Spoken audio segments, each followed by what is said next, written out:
နဲ့စီရင်မရောပဲပြဟိုရုံငါဆိုညစဉ်တောက်တယ်မစင်မကျင်အတောက်သမားလေးရဲ့ဘဝနီကုန်မလာတဲ့အဖြစ်ပုံမြင်အရက်ကိုပင်တကောင်းသားကအသက်သေးအောင်တောက်စားကအရန်ချစ်လို့တာဘူးပါတယ်ဖယားကစုတကယ်အရွယ်မလွန်သေးပဲသေးသွားကမယ်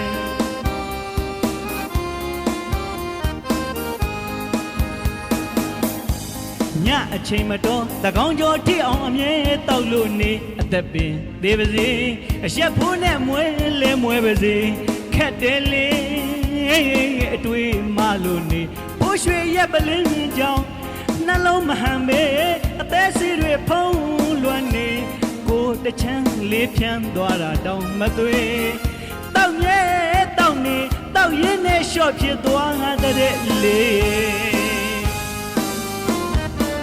မစင်မကျင်အတောက်သမားငါဘဝတစ်ပါးချခွဲသွားပေါ်လေနောင်လာနောက်သားအရက်သမားတို့တတိထားရမယ်အချစ်မစင်မကျင်အရက်သမားဘဝတစ်ပါးတို့ချခွဲသွားပေါ်လေနောင်လာနောက်သားအတောက်သမားတို့တတိထားရမယ်အချစ်အသက်တို့အသေးမစောအောင်အရက်ကိုရေရောပါအစားကိုပုံမှန်စားပါတာတာ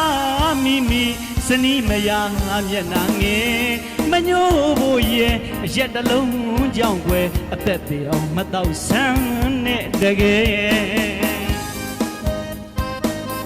ရက်သမားရဲ့အသက်ရကြောရှိပါစေကျေးဇူးများတင်ပါတယ်